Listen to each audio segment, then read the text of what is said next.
Late tonight, at 10 p.m. Central Time, the National Hurricane Center flagged the operational shift. Arthur was no longer a tropical storm, but the Gulf Coast still faced rainfall totals of 5 to 10 inches, with isolated amounts near 20 inches. One signal would be unusual. Several signals together are harder to dismiss. The wind field was weakening, the storm name was fading, flash flooding was still being described as dangerous. And forecasters were still watching a rain shield capable of putting more water into roads, bayous, culverts, low crossings, and neighborhoods than the drainage system could move away in time. That is the pattern people often underestimate. A cyclone can lose its shape in the atmosphere while its rain field keeps working on the ground. The category can disappear while the water keeps arriving. The radar can look less organized while the street becomes more dangerous. Arthur is falling apart as a storm, but the flood risk is not falling apart with it. But that is not the most dangerous part. The headline is not only that Arthur is weakening, the hidden number is how fast the rain falls once tropical moisture slows down over ground that is already wet. This is not just a weakening storm, this is a drainage and recovery test. So the question is no longer simply whether Arthur survives. The question is, what happens when tropical moisture reaches the road, the hospital, the pump station, the power crew, the apartment, the vehicle, and the person making one decision in moving water? Like, subscribe, and comment where you are watching from, because this map is not only showing a fading storm, it is showing where the next weak point may appear first. The wind number is fading, the water number is still arriving. At 10 p.m. Central Time, the National Hurricane Center issued the operational signal that changed the public shape of the storm. Arthur had degenerated to a low-pressure area along the upper Texas coast. In a normal storm narrative, that is where attention begins to relax. The wind has fallen, the coastal watches and warnings have been discontinued. The center is no longer being treated as a tropical storm with a clean structure and a name that dominates the screen. For many viewers, that sounds like the system has entered its ending. But inside an operations room, that is not the end of the event. That is the handoff. The hurricane desk is no longer the only place to watch. The radar desk matters, the hydrology desk matters, the weather prediction center matters, local National Weather Service offices matter, emergency managers matter, public works crews matter, the road department matters, the hospital logistics office matters, the people watching bayous, culverts, pump stations, drainage ditches, and low crossings matter, because the official message did not say Arthur was harmless. It said the wind structure had weakened while widespread heavy rains would continue across the southeastern United States for the next few days. It said the remnants of Arthur were expected to move inland across southeastern Texas and western Louisiana, then cross the southeastern United States from Thursday into Friday. It said rainfall totals of 5 to 10 inches were expected from the mid and upper Texas coast east-northeast into southern and central Louisiana, Mississippi, Alabama, western Georgia, and the Florida Panhandle, with isolated higher totals near 20 inches. That is the dashboard. Not one number, not one icon, not one cone.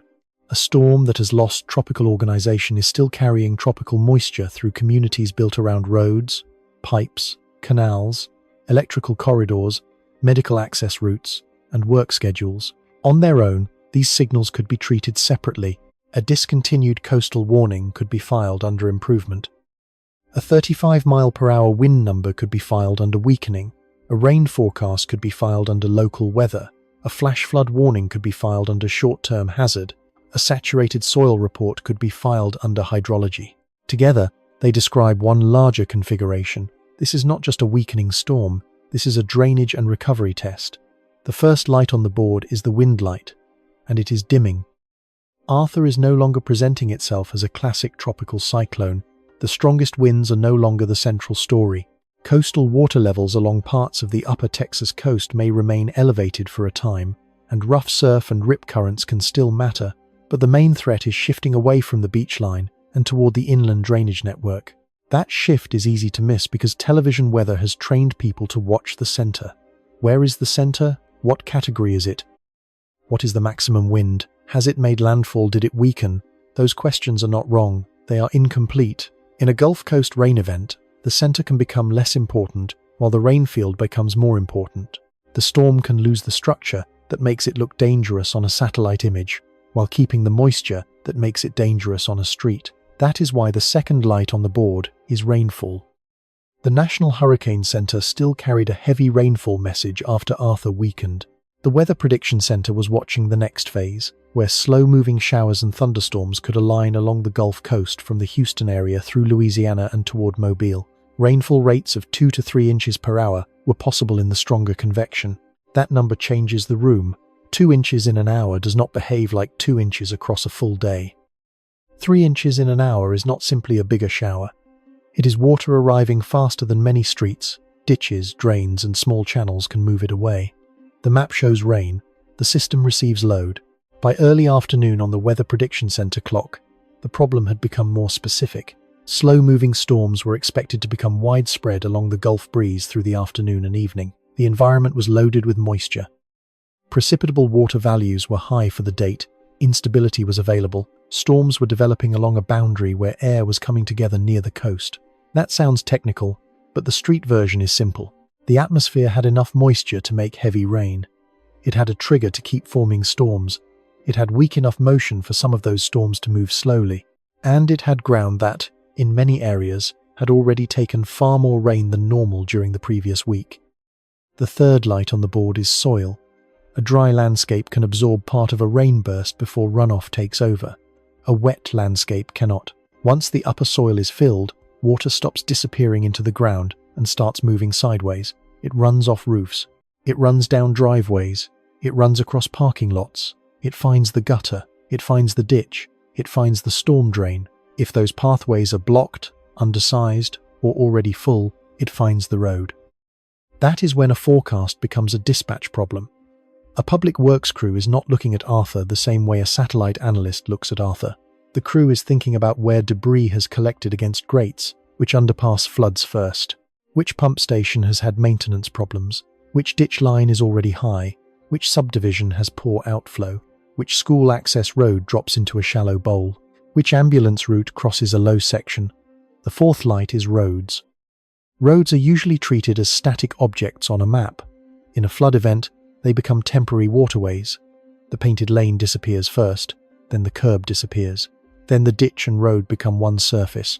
At night, headlights flatten the depth. Brown water reflects white light. A driver sees motion but not force. The road still looks like a road until the tires tell the truth. This is why flash flooding is not only a water problem, it is a perception problem. The official alert arrives in words. The danger arrives in feet and seconds. A driver leaving a refinery gate, a hospital shift, a warehouse, a restaurant, or a late flight does not experience a remnant low as a meteorological object. They experience it as a route that changed while they were working. They experience it as one turn that is normally safe, one dip in the pavement, one crossing where water moves faster than it appears. The fifth light is emergency response. Every flooded road is not just a blocked road, it is a choice forced onto the system. Does a fire department send a high water vehicle? Does a sheriff close the crossing? Does dispatch reroute an ambulance? Does a tow truck enter water that is still rising? Does a hospital patient miss dialysis? Does a home health worker reach an elderly client? Does a lineman get delayed on the way to a downed feeder line? Does a rescue call pull resources away from the next call? The storm is weakening. The workload is not.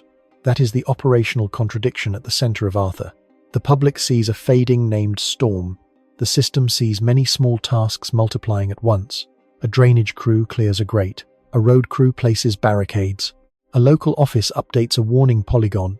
A forecaster watches radar cells regenerate along the same coastal boundary. A river forecast center watches runoff move downstream. A school district wonders whether morning routes will cross water. A hospital checks staffing because the night shift may not be able to leave and the morning shift may not be able to arrive. None of this looks like a hurricane landfall. That is exactly why it can become dangerous.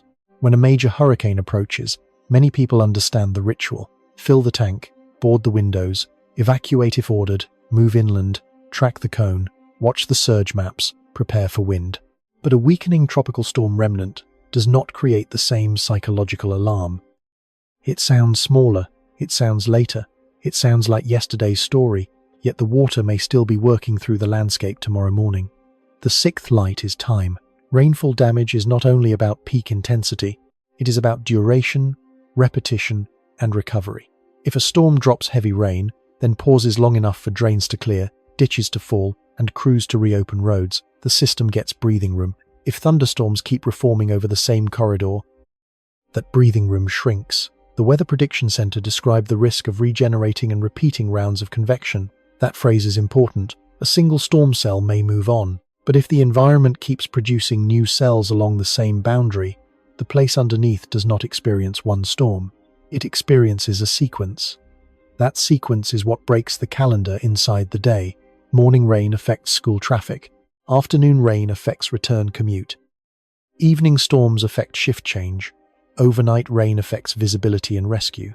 The next morning, even if the sky is quieter, runoff may still be moving through ditches and creeks. The day is not one day anymore. It is a chain of operational windows. The seventh light is geography. The affected corridor is not abstract. It begins along the mid and upper Texas coast, where flat land, coastal drainage, industrial corridors, and expanding suburbs meet the Gulf moisture supply. It moves into southern and central Louisiana, where bayous, low roads, small towns, petrochemical infrastructure, and wetland edges create a complex water network. It extends toward Mississippi and Alabama, where rainfall can pile into urban streets, rural roads, small creeks, and older drainage systems. It reaches western Georgia and the Florida Panhandle, where remnants can become less tropical in appearance but still deliver tropical rain. This is not a tour across a map. It is a transfer of load from one local system to the next. Houston does not fail the same way Lake Charles fails. New Orleans does not fail the same way Mobile fails. A parish road does not fail the same way an interstate interchange fails. A small creek does not respond like a tidal bayou. A neighborhood ditch does not behave like a storm water tunnel. But the pattern connects them. Water arrives. Storage fills. Outflow slows. Roads become boundaries. Crews triage the worst locations.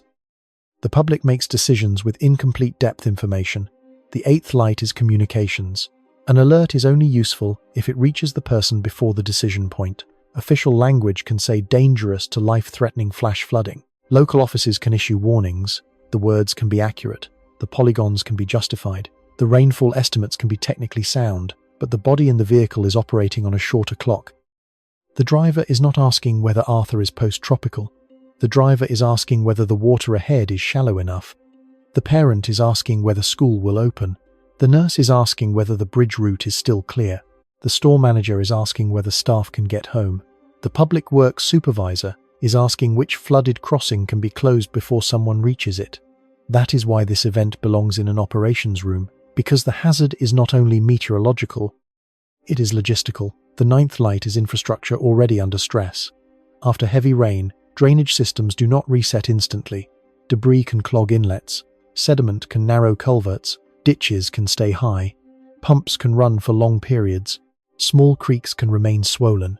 Construction sites can shed muddy runoff. Retention ponds can fill close to the rim. Road shoulders can soften. Power crews can face wet access and unstable ground. A second or third burst of rain does not fall onto the same system the first burst found. It falls onto a tired system. That is the part the dashboard is trying to reveal before the street reveals it the hard way. The National Hurricane Center tells the public that Arthur has weakened. The Weather Prediction Center tells emergency managers that heavy rainfall can still organize.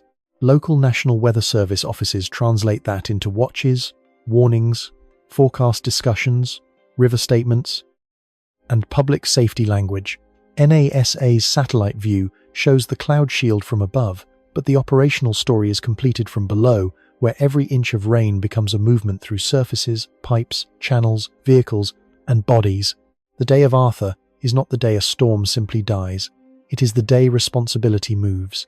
From the tropical cyclone advisory to the flood warning, from the cone to the culvert, from maximum sustained wind to rainfall rate, from the coastline to the inland road, from the name of the storm to the capacity of the system beneath it. That is the abnormal pattern. The public headline is decline. The operational signal is transfer. Arthur is losing the features that make it look organized, but the Gulf Coast is gaining the kind of load that tests whether ordinary systems can keep functioning under extraordinary water. And this is where the story begins to sharpen, because the next number is not the wind number. It is not even the storm total by itself. The next number is the number that tells us whether water arrives faster than the system can move it away. The dashboard shows alerts. The street will show whether the system can absorb them. The number that changes the story is not the wind, it is 20 inches of rain. According to the National Hurricane Center, Arthur had weakened from a tropical storm into a remnant low, but the rainfall forecast still carried totals of 5 to 10 inches across parts of the Gulf Coast and the southeastern United States, with isolated amounts near 20 inches. That is the number that should stop the room. 20 inches is easy to say quickly. It is harder to understand physically.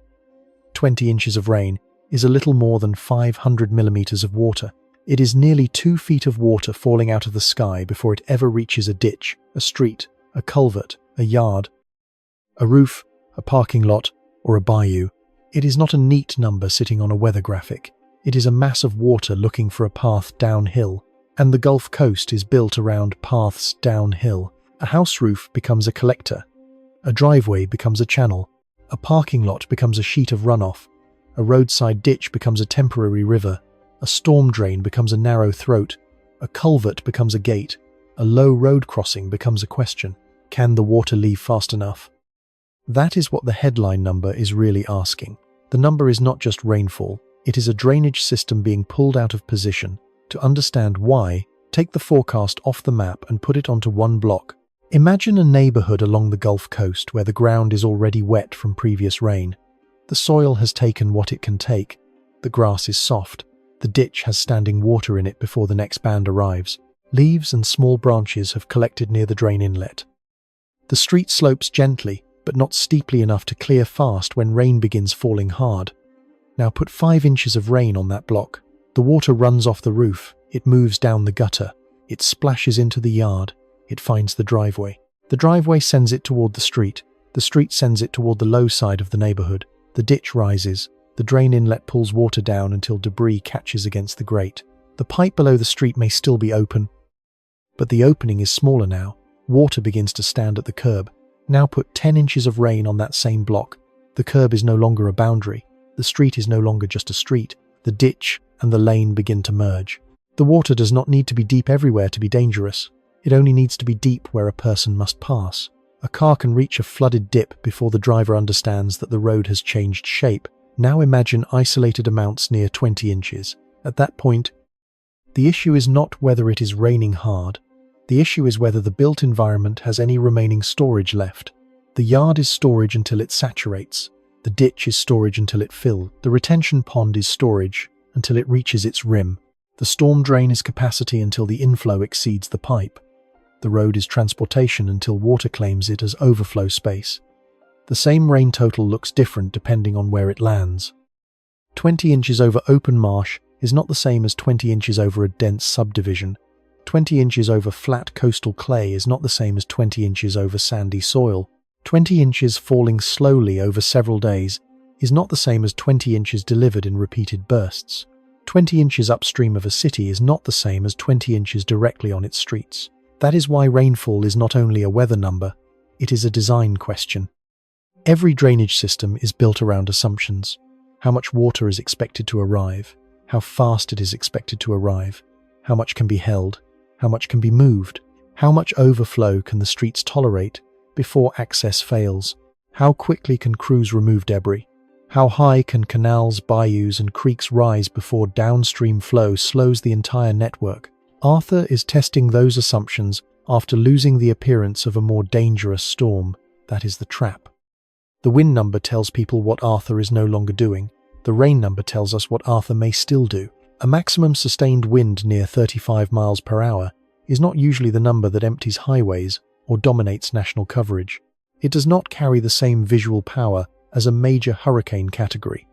It does not make the storm look like a giant circular engine on satellite. It sounds manageable. But water does not need a strong eye wall to cause damage. Water only needs volume, time, and a place where the system cannot keep up. 5 inches of rain can overwhelm poor drainage if it arrives fast enough. 10 inches can flood low neighborhoods even where the system is working. 20 inches can turn ordinary weak points into emergency routes, rescue scenes, and economic damage. The visible storm is shrinking. The water footprint can still expand. This is why the headline number rewrites the threat. If Arthur were still strengthening over open water, the public would know to look at wind. But Arthur is falling apart, and that pushes the danger into a quieter category. People are asked to pay attention to a number that does not spin on screen. Rainfall totals do not have the same emotional force as hurricane categories, but they may have more control over what happens next. The road does not care whether the storm had a name when the rain fell. The storm drain does not care whether the system was tropical, post-tropical, or remnant low. The hospital access route does not care whether the wind advisory ended. The low crossing only cares how much water arrives and how fast it can leave. That is the operational meaning of 20 inches. It means water is not falling into emptiness. It is falling into a landscape already divided into functions. Some surfaces absorb, some surfaces repel, some channels carry, some points restrict, some neighborhoods sit slightly lower than others. Some roads cross drainage paths. Some pipes were sized for a past rainfall pattern. Some grates are already partly blocked before the heaviest band arrives. A rain forecast becomes a stress test of thousands of small components. The first component is the roof. A roof is designed to move water away from a building. During normal rain, gutters and downspouts do their job quietly. During extreme rain, the roof becomes the first machine in the flood pathway. Water pours from edges, gutters overflow. Downspouts discharge into yards that may already be saturated. If drainage near the foundation is poor, water begins looking for basement entries, crawl spaces, low door seals, and garage thresholds. The second component is the yard. A yard seems soft, but once the soil is saturated, it stops behaving like a sponge. It becomes a surface. Water that would have soaked in now moves outward. It carries mulch, leaves, fertilizer, oil residue, insects, and small debris toward the street. The water is no longer clean rainfall, it is becoming urban runoff. The third component is the street. The street is designed to carry vehicles, but in heavy rain it also becomes part of the drainage system. The crown of the road, the gutter, the curb, and the slope all decide where water goes. If the rain rate exceeds the collection capacity, the travel lane becomes temporary storage. The moment that happens, transportation and drainage are competing for the same space. The fourth component is the inlet. That small grate at the curb may be the difference between a passable road and a flooded block. In normal rain, it is almost invisible. In extreme rain, it becomes one of the most important objects in the neighborhood. If debris blocks it, water backs up. If the pipe below it is already full, water backs up. If downstream water is high, water backs up. The weak point can be small, the consequence is not. The fifth component is the outfall. Water has to go somewhere after it leaves the street. It may enter a ditch, canal, bayou, creek, retention pond, or pump system. If the receiving channel is already high, the entire drainage network slows down. It is like trying to empty a sink into a pipe that is already full. The water has an exit, but the exit cannot accept enough flow. That is where rainfall totals become recovery totals. A neighborhood may flood during the rain, but the damage is shaped by how long the water stays. A road closed for 1 hour is one kind of problem. A road closed through the morning commute is another. A road closed long enough to block ambulances, dialysis appointments, supply deliveries, school buses, and power repair crews becomes a system problem. 20 inches is not just an amount.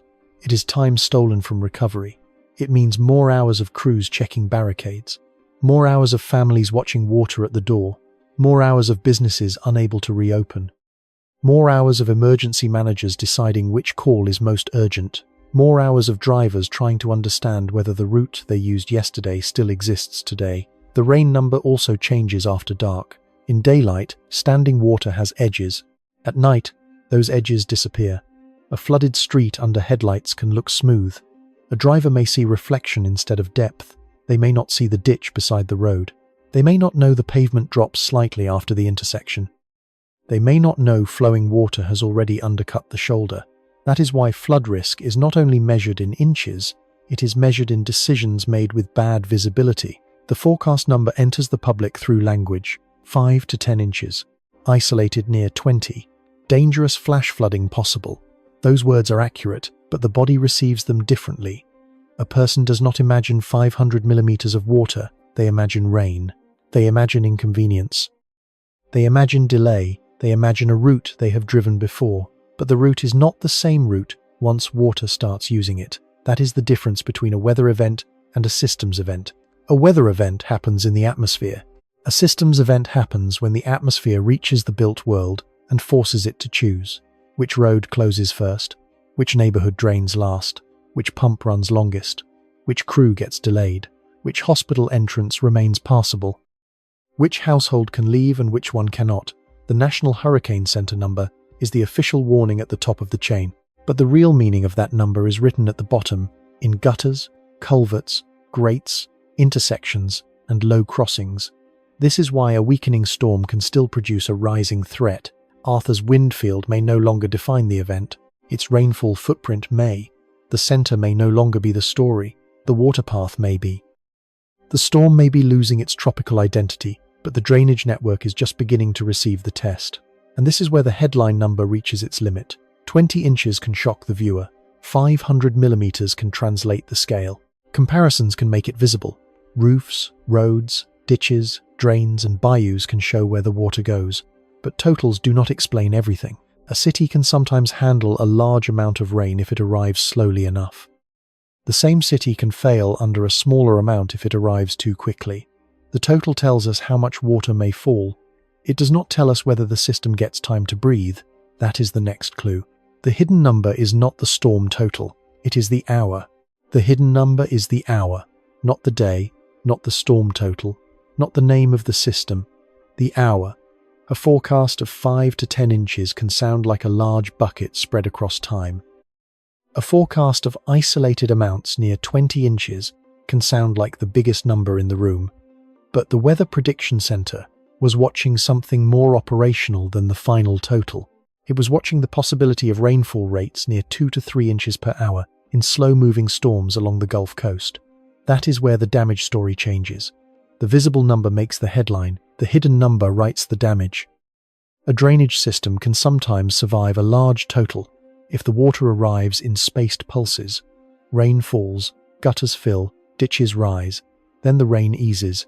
Water moves through pipes, channels, bayous, and pumps. Crews clear blocked grates. Roads reopen. The system gets a little time to breathe.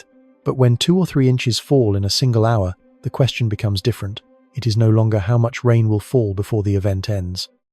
It is whether anything below the clouds can keep up while the event is happening.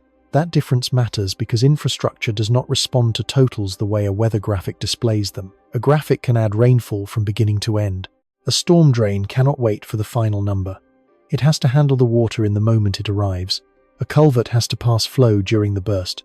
A ditch has to hold the runoff while the rain is still falling. A driver has to decide whether the crossing is safe before the full storm total is known. The atmosphere reports one number, the street receives another. A rainfall rate of 2 inches per hour means water is arriving faster than normal visual judgment can process. The road may be passable at the beginning of the hour and dangerous before the hour is over. A ditch may be below the pavement at one moment and crossing the lane minutes later. A parking lot may look wet, then become a shallow sheet of moving water. A low crossing may go from familiar to fatal before a person has time to compare the scene with the alert on the phone. That is why the hour is the hidden variable. It compresses the hazard. It takes what people imagine as a long event and forces it into a short decision window. Arthur weakening does not remove that compression. In some ways, the weakening can make it easier to underestimate. A well-organized tropical storm with strong wind looks dangerous. A remnant low sounds like leftovers. The name fades, the graphics soften, the cone disappears from attention. People return to ordinary decisions, but water can still arrive at emergency speed. The headline is Arthur falling apart. The real story is rain arriving faster than the ground, the pipes, and the roads can respond. That is the core of this phase. The storm total tells you the size of the load. The hourly rate tells you the force of delivery. Think of a hospital emergency room. 10 patients arriving across a full day is one kind of pressure. 10 patients arriving in 10 minutes is another. The total number may be the same. The system experience is completely different. Staff, beds, hallways, triage, supplies, and response time all depend on arrival rate. Rain works the same way. A city is not only measuring the amount of water, it is measuring how quickly the water demands service from every component at once. First, the roof has to shed it, then the gutter has to catch it, then the downspout has to move it, Then the yard has to absorb what it can. Then the driveway sends the rest to the street. Then the street sends it to the inlet. Then the inlet sends it to the pipe. Then the pipe sends it to a ditch, canal, bayou, pump station, retention pond, or creek. Every link in that chain has a limit. The hour finds the limit. A slow rain may touch every part of the system without breaking the chain. A burst of tropical rain can push several links at the same time. Gutters overflow while yards saturate. Inlets clog while streets pond. Ditches rise while downstream channels remain high. Pumps run while new water keeps arriving. Road crews place barricades while new trouble spots appear behind them. The problem is not only that there is too much water. The problem is that there is no quiet interval for the system to regain capacity. This is where saturated ground becomes important. If the ground were dry, part of the first rainfall burst could disappear downward. Not all of it. Not enough to erase a flood threat, but some. Wet soil changes the equation. After previous rain, the ground has less room to accept new water. The upper layer becomes heavy and sealed. The water that might have soaked in now runs sideways. Sideways water is the beginning of the urban flood pathway. It moves across lawns into streets. It moves from streets into low spots. It moves across shoulders and hides edges. It carries leaves, trash, soil, oil, and broken branches toward grates. It narrows the openings just when those openings matter most. In that moment, the hidden number is no longer hidden to the infrastructure. The pipe feels it, the ditch feels it, the underpass feels it, the vehicle feels it. The person behind the windshield feels it, but the person may feel it too late. That is the cruel part of rainfall rate. It changes the environment faster than memory updates. A driver remembers the road as it usually is. A delivery worker remembers the low dip as something that only floods during major storms. A parent remembers the route to school. A nurse remembers the back road to the hospital. A refinery worker remembers the crossing near the gate. The storm does not respect those memories. It rewrites the road in real time. 2 to 3 inches per hour can erase the familiar shape of a place. Curbs disappear. Lane markings disappear. The shoulder disappears. The ditch beside the road becomes part of the road surface. At night, the headlights do not reveal depth. They reflect off moving water and make it look smooth. The driver sees a surface, but not the current beneath it. The warning may be correct. The radar may be accurate.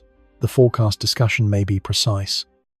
But the human decision happens inside seconds. That is why flash flooding is so dangerous. It is not only a flood that happens quickly, it is a flood that forces people to judge depth, current, road condition, vehicle limits, and escape options before they have enough information.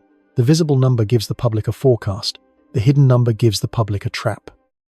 And Arthur's situation makes that trap easier to enter because the storm is no longer performing like the public image of a storm. When a hurricane is strengthening, people expect danger to grow. When a tropical storm is weakening, people expect danger to decline. But rainfall does not always follow that emotional curve. A weakening cyclone can spread moisture inland. Its center can become less defined. Its winds can relax. Its rain bands can still train over the same area. The threat can shift from concentrated wind to repeated water. The map shows decay. The drainage system receives intensity. That is the lopsided reality of a falling apart storm. The Weather Prediction Center's concern over rainfall rates along the Gulf Coast was not an academic detail. It was a signal about timing. Slow-moving storms near a moisture-rich boundary can keep producing heavy rain over similar corridors. One cell moves through, another forms behind it. Then another rides the same path.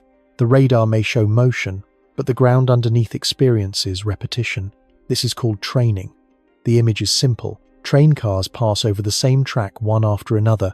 In the atmosphere, storm cells can do the same thing over one county, one city, one highway corridor, or one watershed.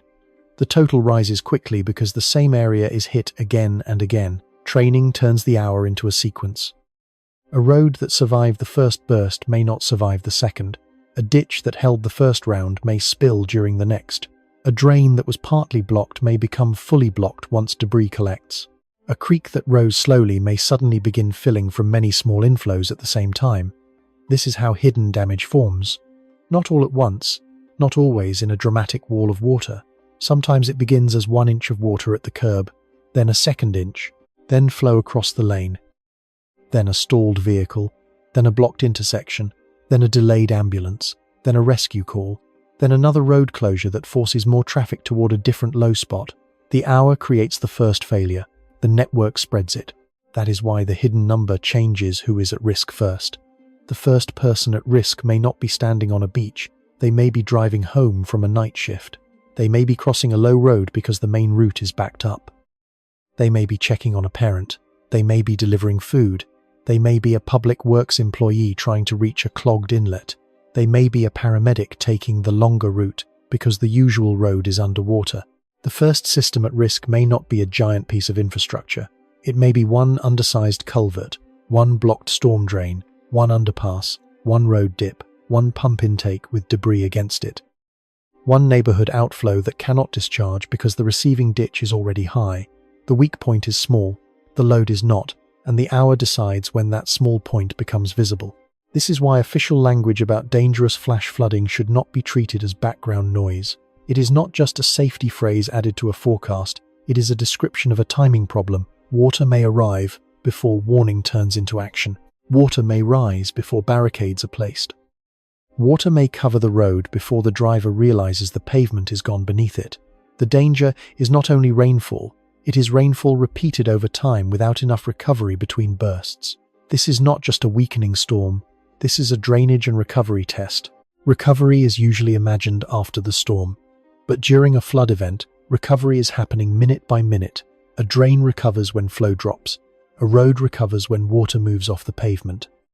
A pump recovers when inflow decreases. A dispatcher recovers when call volume falls. A hospital recovers when staff can change shifts. A household recovers when the water stops rising at the door. If the rain keeps arriving in bursts, those recoveries are interrupted.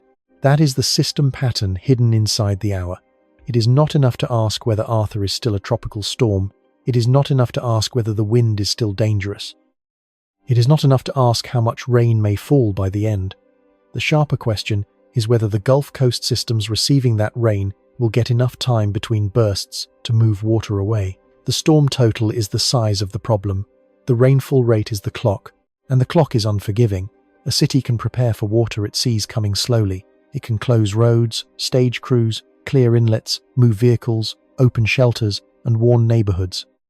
But when tropical rain falls at 2 or 3 inches per hour, the event begins to outrun ordinary sequencing. The warning, the response, the closure, the rescue, and the public decision all start competing inside the same hour. That is when weather becomes operational stress. That is when a remnant low stops being a fading story and becomes a moving test. The visible storm is falling apart above the Gulf Coast. The hidden number is gathering force below it, 1 hour at a time. To understand why 1 hour can break the street, the story has to move upward first. The mechanism begins in the atmosphere, but it does not end there. The mechanism begins above the Gulf, not at the road, not at the culvert, not at the stranded vehicle. Those are the places where people finally see the failure. The mechanism starts earlier, where warm ocean water, humid air, weak steering, and a collapsing tropical circulation begin transferring load from the atmosphere into the built world. Arthur is falling apart as a cyclone, but assembling itself as a flood load. That sentence sounds contradictory only if a storm is judged by wind alone. A tropical cyclone is one kind of machine. It has a center, it has organized rotation, it has maximum sustained winds. It may have bands, a core, pressure falls, and a track that people can follow on a map. When that structure weakens, the cyclone becomes less impressive as a wind system. But moisture does not vanish when the wind structure breaks. The Gulf still holds heat, warm water still evaporates, air above the water still carries vapor. That vapor still moves inland when the low-level flow points it toward the coast. The remnant circulation can still act like a broad turning field, pulling moisture into the same corridor even after the storm loses the clean shape that made it recognizable. That is the first step. The Gulf loads the air. Warm water sends moisture upward. The lower atmosphere becomes heavy with water vapor. The air feels thick because it is thick with fuel for rain. Forecasters describe this with technical measures, but the street version is simple. The atmosphere is carrying more water than a normal shower needs. Then the second step begins. The remnant low moves inland, but it does not move like a fast, clean front sweeping through and clearing everything behind it. It slows, it stretches, it loses tropical symmetry. Its remaining circulation interacts with coastal boundaries, sea breeze fronts, pockets of instability, and areas where winds come together near the surface. Where air comes together, it has to go somewhere. It rises. When warm, humid air rises, it cools. When it cools, water vapor condenses into cloud droplets. When enough droplets grow and collide, rain falls. In a normal scattered thunderstorm pattern, one cell may rise, rain, weaken, and move away. The ground underneath gets wet. Then the atmosphere gives it a break. But in a tropical moisture conveyor, the supply line remains open. The air keeps feeding the cloud. The boundary keeps lifting the air. The remnant circulation keeps drawing moisture into the region. New storms can form where old storms just passed. The radar may show cells moving, but the same town, highway, parish, county, or drainage basin may keep receiving the next pulse. That is training. Training is not complicated as an image. Imagine train cars passing over the same track. One car, then another, then another. The track is the place on the ground. The cars are the rain cells. Each one may move, but the path repeats. The danger is not only that one storm is strong, the danger is that the atmosphere keeps reloading over the same corridor. This is how a weakening storm creates a persistent flood threat. The cyclone is not organized enough to look like the main danger, but the moisture conveyor is organized enough to keep delivering water. Arthur can fall apart on the tropical weather map, while a rain-producing pattern stays connected from the Gulf to the land. The mechanism begins above warm water. It moves through humid air. It organizes along boundaries. It repeats through rain bands. Then it reaches the surface. That surface is not neutral. A raindrop falling into the Gulf is one thing. A raindrop falling onto a forest is another.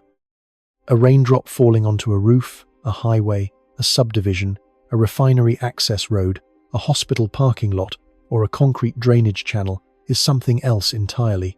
The built surface decides how much time the water gets. Grass gives water some time if the soil is dry. Wet soil gives less. Concrete gives almost none. Asphalt gives almost none. Roofs give none. Parking lots give none. Compacted ground beside roads gives little. A city is full of surfaces that do not absorb rain. They redirect it. That is the third step. The rain becomes runoff. At first the transformation looks ordinary. Water falls onto a roof and runs into gutters. It falls onto a driveway and moves toward the street. It falls onto the road and flows along the curb. It falls onto a parking lot and spreads into shallow sheets. It falls onto a construction site and carries sediment. It falls onto a yard and, if the soil is full, begins moving sideways. Sideways water is the first warning that the system is shifting from weather to infrastructure. The atmosphere is no longer the only place where the event exists. The rain has entered the ground-level network. Every curb, inlet, ditch, pipe, culvert, pond, canal, pump, and bayou is now part of the storm. This is the point where the mechanism becomes local. On the radar, the rain band may look continuous. On the ground, it breaks into thousands of small pathways. One path runs from a roof to a gutter.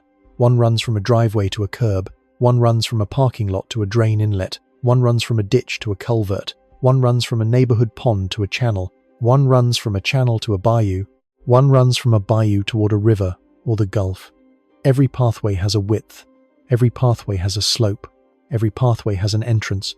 Every entrance can clog. A tropical moisture conveyor does not need every pathway to fail. It only needs enough of them to fall behind at the same time. That is the fourth step.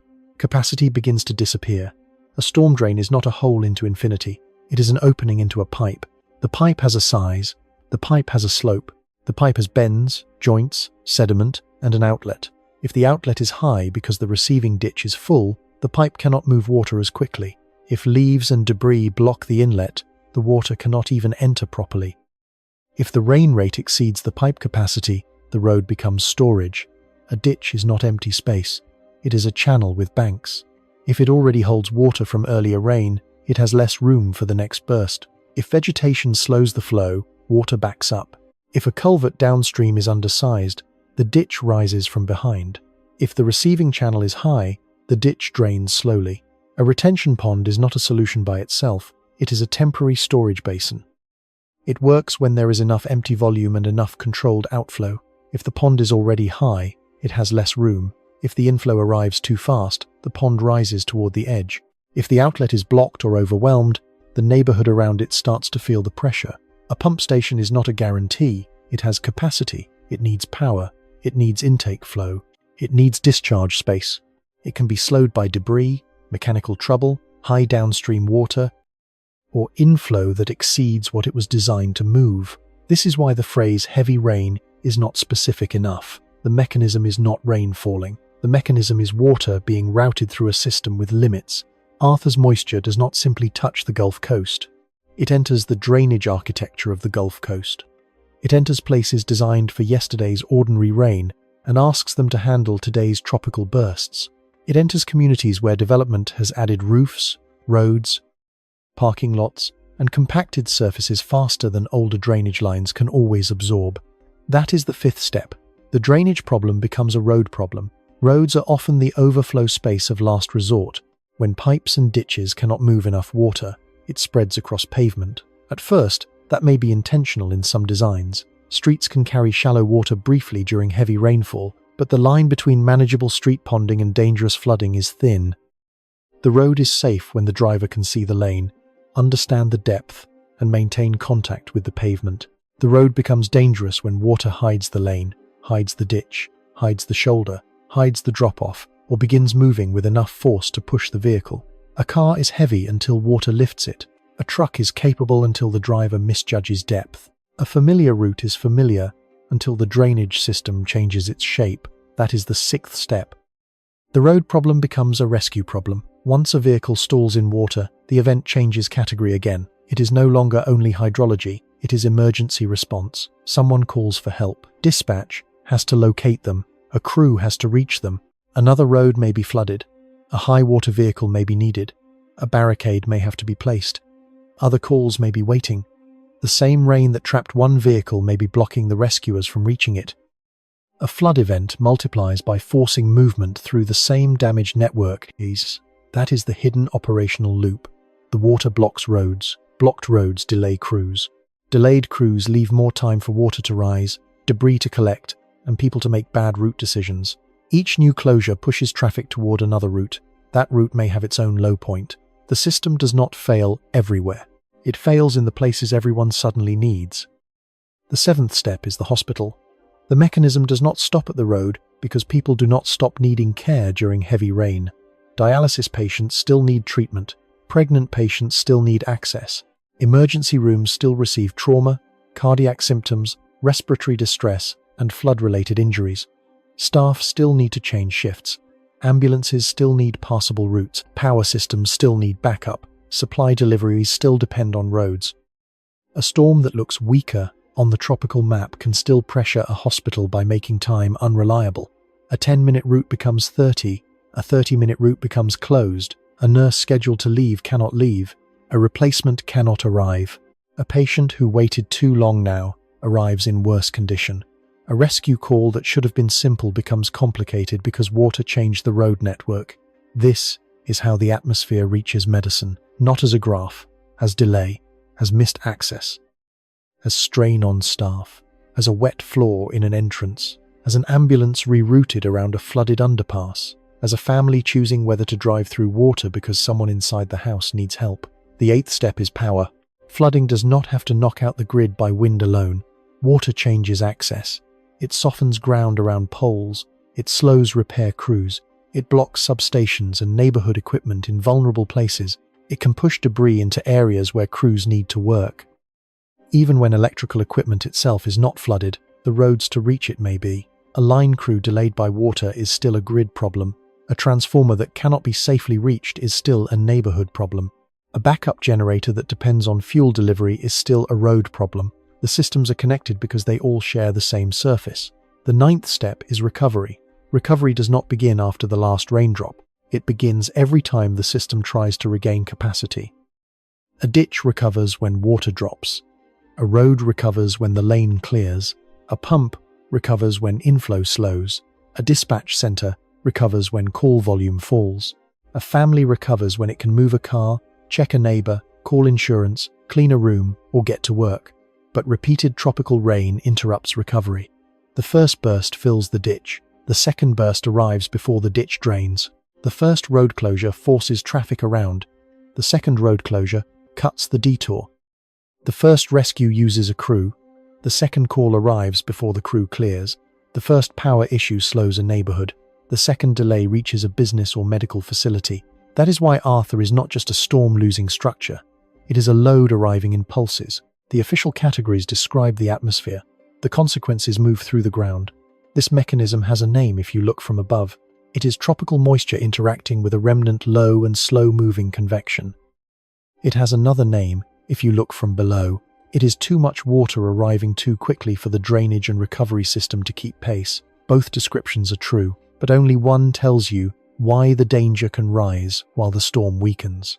The atmosphere does not need Arthur to remain impressive. It only needs moisture, lift, instability, and slow movement. The ground does not need a hurricane category to flood. It only needs inflow greater than outflow. The public does not need a dramatic eye on satellite to be at risk.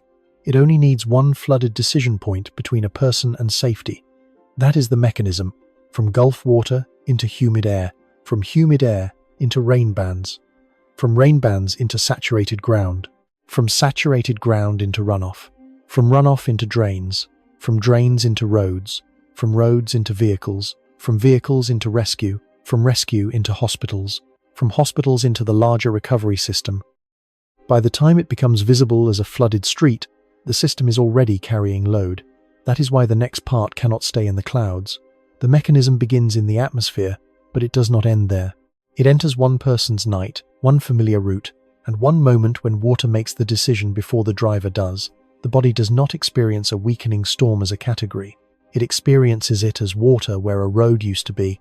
Picture one person on the Gulf Coast after dark. Not a symbol, not a statistic. One driver. She works the late shift at a hospital outside a coastal city. The storm had already been described as weaker by the time she clocked out. She heard the words the way most people hear them when they are tired. Arthur was falling apart. The worst part sounded like it was passing. The wind was not screaming outside the entrance. The building was still lit. The parking lot lights were still working. Her phone had weather alerts. But the day had already been long, and the words heavy rainfall had begun to blend into the background of a wet week. She does not think she is entering a disaster. She thinks she is going home. That is how the mechanism reaches a person. Not as a satellite image. Not as a forecast discussion. Not as a rainfall total near 20 inches. It reaches her as a decision at the edge of a road she already knows. Outside the hospital, rain taps hard against the windshield. The wipers move at full speed and still leave a trembling film of water between her eyes and the street. The road signs shine back at her. The lane markings appear, vanish, and appear again under the sweep of headlights. The storm is not dramatic in the way people expect a named storm to be dramatic. There is no eye wall. There is no roaring wind ripping signs apart. There is just water falling steadily, then harder, then hard enough that the outside world begins losing its edges. This is where the official forecast becomes physical. The tropical moisture that began above the Gulf has moved inland. It has risen into clouds. It has condensed into rain. It has fallen onto roofs, parking lots, streets, and already wet ground. It has become runoff. It has entered ditches and storm drains. Some of those drains are working. Some are partly blocked. Some pipes are already carrying more than they can move comfortably. Some receiving channels are high enough to slow the whole system. The driver cannot see any of that. She sees a road. The road looks familiar because memory fills in what rain hides. She knows where it bends. She knows the gas station at the corner. She knows the low section near the railroad underpass. She knows the small bridge over the drainage ditch. She has crossed it in ordinary storms. She has crossed it when water stood along the curb. She has crossed it when the radio told people to watch for flooding. This is not just a weather problem, it is a memory problem. People do not drive through the road in front of them alone. They drive through all the times that road was safe before. They carry a map in the mind that updates more slowly than floodwater rises. The rain can change the shape of a route faster than the brain changes the meaning of that route. At first, the water is only on the edges. It collects along the curb and shines under the streetlights. The tires hiss. The engine sounds normal. She passes a closed business, a fast food sign, a dark school, a row of houses set slightly lower than the main road. Water is coming off the roofs in sheets. Driveways are sending small streams into the street. The ditches are no longer empty lines beside the pavement. They are moving, swollen, brown, and hard to separate from the road itself. Then the phone buzzes. Flash flood warning. She glances down for less than a second. The alert is correct. The agency is real. The language is serious. But the warning arrives inside a moving life. She is already driving. There is a car behind her. The safest route is not obvious. The shortest route home crosses the low road. The longer route may be flooded too. She thinks about her child asleep at her sister's apartment. She thinks about the morning shift. She thinks about being tired. She thinks about the fact that Arthur was supposed to be weakening. The body does not process risk as a table. It processes risk as fatigue, obligation, distance, and uncertainty. This is why flash flooding becomes human so quickly. The hazard is not only the depth of water, it is the pressure to keep moving when the system around the person is no longer stable. A few miles away, another person is looking at the same rain from a different room. A dispatcher is watching call volume rise. A road closure has been reported near one underpass. A stalled vehicle is blocking a lane near another. Public Works has a crew headed toward a clogged inlet, but they are moving slowly because the access road has standing water. The same rainfall rate that threatens the driver also slows the people who would help her. This is the trap. The event damages the route and the response at the same time. The driver reaches the low stretch near the crossing. During normal rain, water sometimes pools there. Tonight, it is different. The lane markings disappear before the dip. The curb disappears. A brown sheet crosses from right to left. It is not violent enough to look like a river. That makes it more dangerous. It looks negotiable. It looks like a large puddle. It looks like something a careful driver might pass through slowly. But water hides force. 6 inches can reach the bottom of many cars. 12 inches can float some vehicles. Moving water can push with a strength that the eye underestimates, especially in darkness. The driver does not measure inches, she measures confidence. The road has always been there. The home is not far. The rain is hard. The car behind her is close. The warning is on the phone, but the water is in front of her. This is where the atmosphere enters the nervous system. Her hands tighten on the wheel. Her breathing changes. She slows. For a moment, she is not thinking about climate, drainage design, tropical moisture, or rainfall rate. She is thinking about whether to go forward. That single decision contains the whole system. If she turns around, she needs a safe place to turn. If she stops, the car behind her may not understand why. If she goes forward, the water may be deeper than it looks. If she waits, the water may rise. If she calls someone, they may not know the road condition either. The official warning says danger. The road says maybe. Her memory says this route usually works. The flood exploits the gap between those 3 messages. She inches forward. The first few feet feel manageable. The tires push water aside. The engine keeps running. Then the pavement drops slightly in the center of the dip. The water climbs higher on the doors. The steering feels lighter. The car loses the clean grip of rubber on road. The current is not a cinematic torrent, but it is moving. It pushes against the side of the vehicle. Something bumps underneath. Maybe debris. Maybe the edge of the road. Maybe nothing she can identify. The car slows more than she intends. Then it stops. Now the storm has moved from atmosphere to infrastructure, to body, to emergency. Water rises around the doors. The sound changes. Rain on the roof. Water against the panels. The engine sputtering. Her phone in her hand. A call to emergency services. A voice asking where she is. She gives the road name, but the road name is no longer enough. She tries to describe the crossing, the gas station, the bridge, the turn. The dispatcher has already heard other reports from the area. The map has names. The flood has moving boundaries. Inside the car, time changes. A minute becomes long. The driver begins to understand something the forecast could only imply. The weakening storm did not remove the danger. It relocated it. It placed it at the bottom of a road, inside the space between a warning and a decision, inside the pressure of a person trying to get home. This is the human pathway. The mechanism outside enters the nearby environment. Rain becomes runoff. Runoff becomes road water. Road water changes the vehicle. The vehicle changes the body. The body creates a rescue call. The rescue call enters a system already under load. None of these steps require exaggeration. They are ordinary links. That is what makes them serious. Across the Gulf Coast, this same pathway can appear in many forms. A parent tries to reach a daycare. A refinery worker leaves a night shift. A dialysis patient wonders whether the morning ride will arrive. A delivery driver follows an app that does not know the road is flooded. A home health aide tries to reach an elderly client. A police officer places barricades at one crossing while another crossing becomes dangerous behind them. The storm does not affect people evenly. Some can stay home, some cannot. Some have flexible jobs. Some will lose pay if they do not show up. Some have high vehicles, some have small sedans, some live on raised ground, some live where water collects, some receive alerts in time, some are asleep. Some understand local flood history. Some moved recently and do not know which road fails first.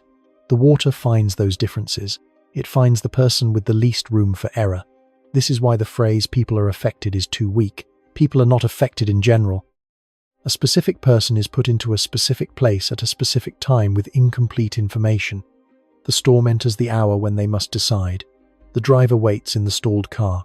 The dispatcher tells her not to leave the vehicle unless the water makes staying more dangerous. A rescue crew is sent, but the direct route is blocked. The crew has to approach from the north. Another call comes in from a different low crossing. A barricade crew is requested. The rain continues. A clogged drain near the hospital entrance is reported. The morning shift may have trouble arriving. The event is no longer isolated. One vehicle becomes a call. One call becomes a route problem. One route problem becomes a staffing problem. One staffing problem touches the hospital. That is how a personal decision connects to a larger system. The driver is rescued in this version. She gets out cold, shaking, soaked, embarrassed, and angry at herself even though the system set the trap before she reached it. Her car may be lost. Her insurance may not cover what she thinks it covers. Her next shift becomes uncertain. Her sister has to keep the child longer.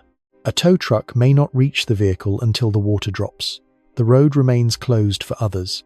The storm has passed through one life and left behind costs that do not show up on a radar loop. Lost wages, missed sleep, a medical appointment delayed, a family schedule broken, a rescue crew used, a car gone, a fear that returns the next time rain covers the lane. This is not just a weakening storm. This is a drainage and recovery test. And recovery, for a person, is not only the water going down, it is the ability to return to ordinary decisions without carrying the weight of the last one. It is the ability to get to work, to pick up a child, to replace a vehicle, to trust a route, to sleep when rain starts again. The body does not experience climate risk as a graph. It experiences it as the moment a familiar road stops being familiar. That is why the next weak point matters. The driver did not meet the entire Gulf Coast infrastructure system. She met one small place where water crossed pavement. One dip, one culvert, one low road crossing. One point where the difference between safe and dangerous may be only a few inches, a few minutes, and a blocked drain upstream. The weak point is smaller than most people think, and it is waiting at road level. The weak point is not the whole Gulf Coast. The weak point is the low road crossing. It may not look important on a satellite image. It may not appear on national television. It may not have a famous name. It may not be a bridge people talk about, a dam people monitor, or a skyline people recognize. It may be only a slight dip in a county road, a small culvert under pavement, a ditch line beside a subdivision, an underpass near a warehouse district, or a two-lane crossing that usually carries school buses, pickup trucks, delivery vans, ambulances, and people going home. That is enough. A system does not have to fail everywhere to become dangerous. It only has to fail at the place where movement depends on it. The low road crossing is one of those places.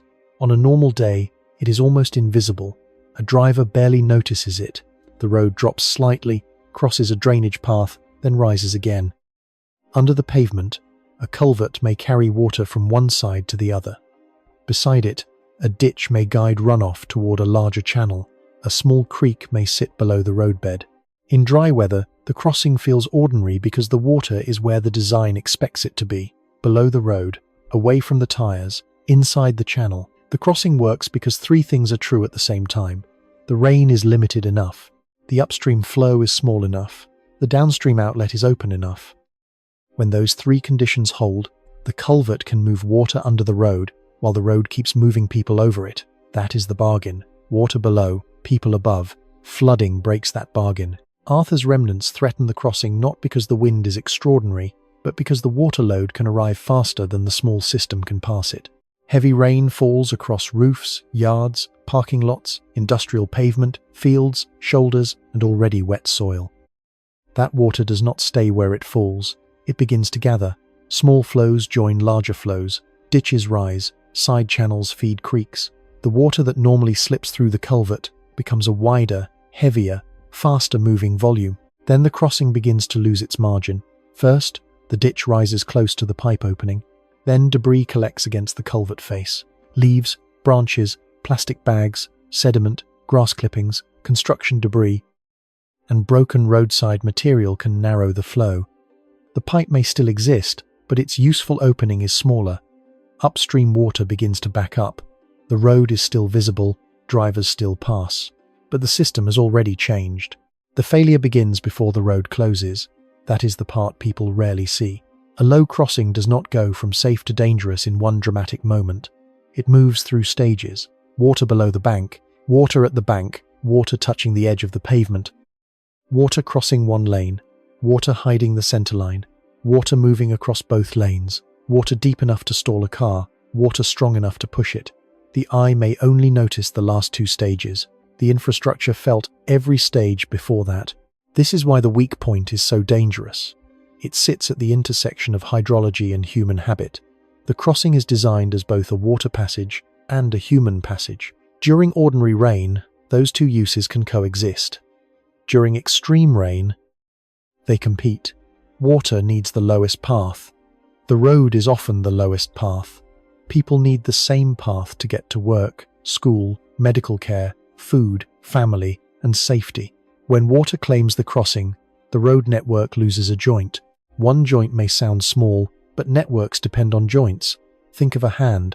One finger injured does not destroy the body, but it changes the way the hand works. It changes grip, speed, balance, and confidence. A road network behaves the same way.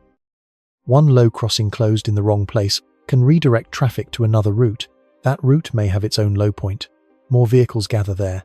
Emergency crews lose the shortest path. The detour adds time. A delivery misses its window. A hospital worker arrives late. A rescue vehicle has to turn around. A small crossing becomes a system delay. That delay is the real damage. It is not always dramatic enough for a national headline, but it is operationally serious. A dialysis patient waiting for transport does not need an entire city underwater to be at risk. They need one route blocked. A paramedic does not need every road closed to lose critical minutes. They need the usual crossing underwater. A lineman does not need a full blackout to be delayed. They need one access road cut off. A family does not need a hurricane category to be stranded. They need the shallow dip between their home and the main road to disappear. The weak point is not the whole system. The weak point is the small component that everyone assumes will remain ordinary. During Arthur's rainfall threat, the low crossing becomes that component because rainfall rate changes the crossing's job. In ordinary rain, it moves runoff from one side of the road to the other. In tropical rain, it may be asked to carry the runoff from an entire upstream basin while new water keeps falling. If the ground is saturated, more rain becomes surface flow. If the downstream channel is high, the culvert cannot discharge freely. If debris blocks the opening, the crossing loses capacity exactly when demand peaks. This is the equation. More water entering, less room to pass it, less time to recover. That is drainage failure at road level. It does not always begin with a broken structure. The culvert may not collapse, the pavement may not wash out, the road may not be destroyed. The failure can be temporary and still dangerous. It fails when it can no longer maintain the separation between water movement and human movement. Once water crosses the road, the driver must become the sensor. That is a bad design under stress. Drivers are not hydrologic instruments. They cannot see the bottom. They cannot know whether the pavement is intact. They cannot measure current speed in darkness. They cannot see whether the shoulder has washed out. They cannot know if water is rising or falling from one glance through rain-streaked glass. Yet at the low crossing, the system often asks them to decide. The National Weather Service has long warned people not to drive through flooded roads. The message is simple because the physics are unforgiving. A small amount of moving water can knock a person down. A deeper amount can move a vehicle. The problem is that the crossing often does not announce itself as a river. It looks like a road with water on it. That visual lie kills. The pavement gives the scene familiarity. The water gives it danger. The driver sees the familiar part first. At night, the danger deepens because the crossing loses its boundaries. Headlights reflect on the surface. Rain scatters the light.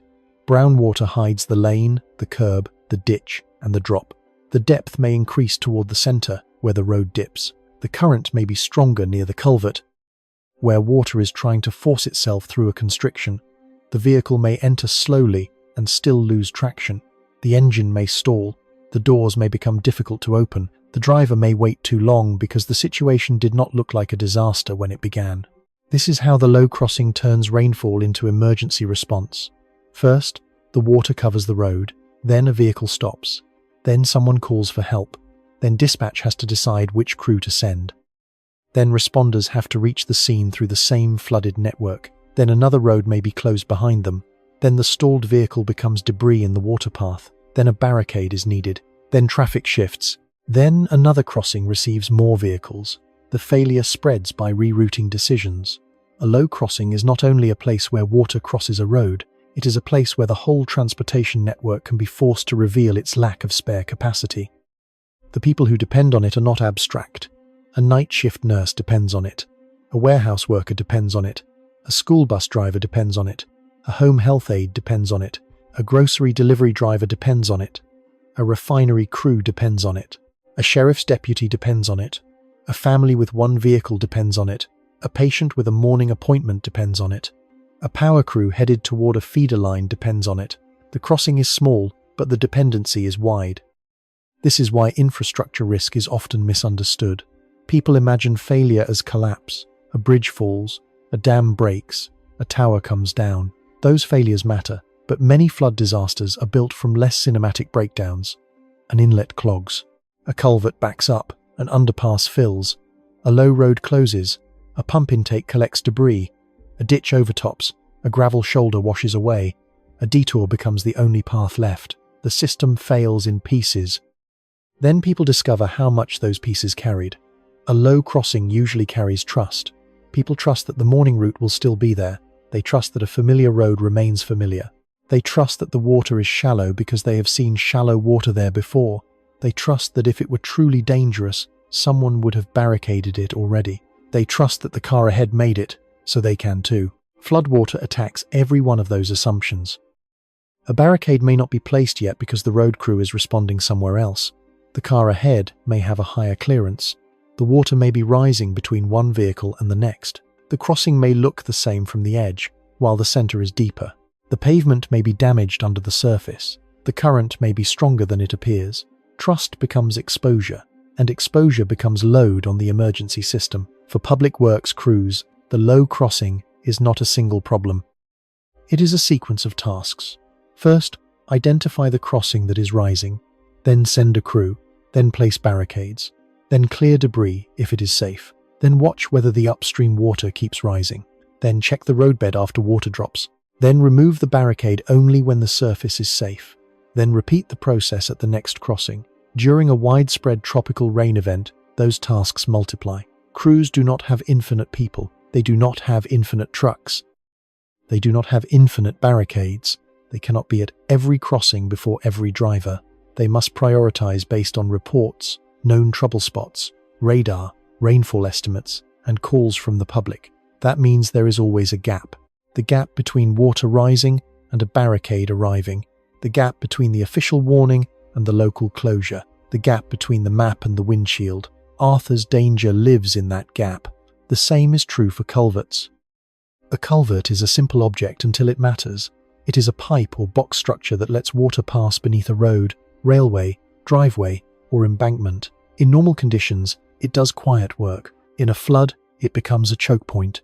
If it is undersized, clogged, damaged, poorly aligned, or blocked by downstream water, the flow backs up. Water then spreads over the road or around the structure. If the flow gets strong enough, it can erode the roadbed, undermine the pavement, and create a hidden void. A driver may not know the road is weakened until the surface gives way. That is another reason the weak point is more dangerous than it looks.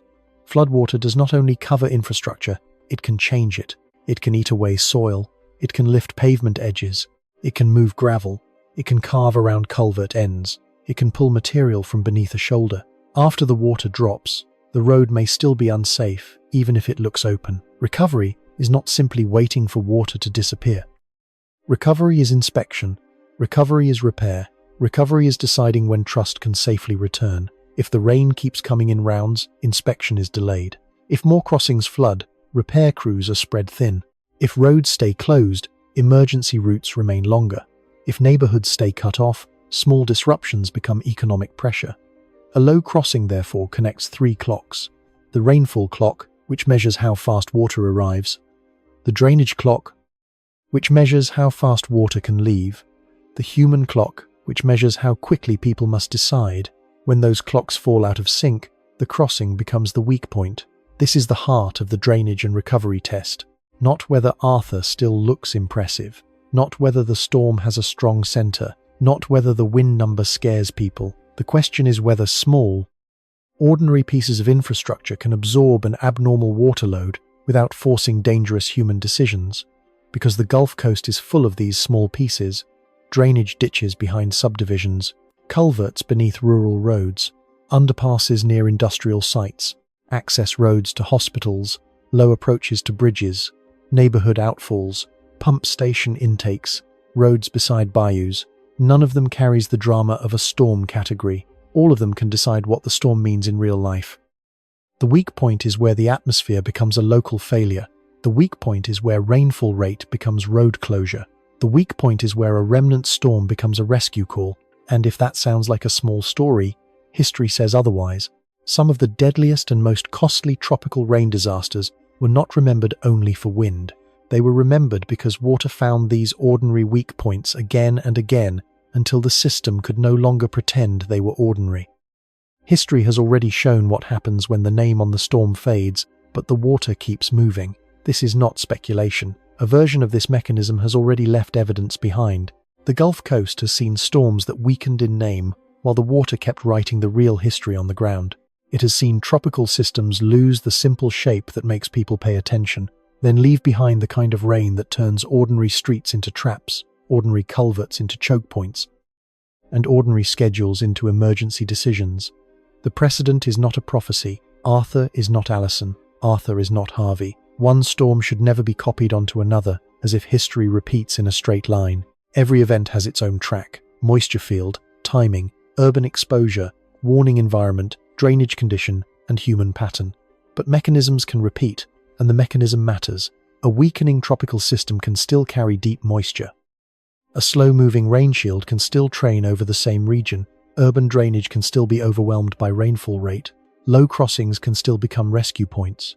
Hospitals, roads, power crews, and households can still feel the damage after the storm name has lost force.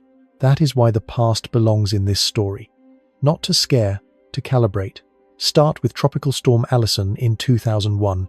According to the National Hurricane Center's final report, Allison formed over the northwestern Gulf of Mexico and moved into the upper Texas coast. It was not remembered as a major hurricane. It was not remembered for catastrophic wind.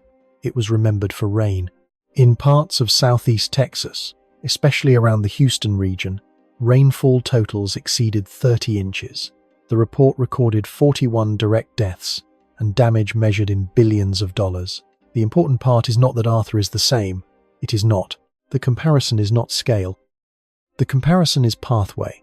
Allison showed how a tropical storm can become a drainage disaster after the wind category fails to describe the actual threat. Allison's story was not simply water falling from the sky. It was water meeting a dense urban region, water entering bayous, water filling underpasses, water backing into neighborhoods, water flooding medical facilities, water cutting routes, water turning a metropolitan transportation system into a map of blocked choices. That is the same class of problem Arthur is warning about, even if the scale is different. A tropical rain event does not need the public drama of a major hurricane to damage the systems people use every hour. In Allison, the city did not experience the storm as a clean circle on a satellite loop. It experienced it as repeated rainfall, slow drainage, flooded roads, stranded drivers, overwhelmed channels, and buildings that discovered their lowest openings the hard way. The storm moved through the same pathway we have been following, from the Gulf into humid air, from humid air into rain bands, from rain bands into saturated ground, from saturated ground into runoff, from runoff into drainage channels, from drainage channels into roads, from roads into vehicles, from vehicles into rescue, from rescue into hospitals. That chain is not theoretical. It has already happened.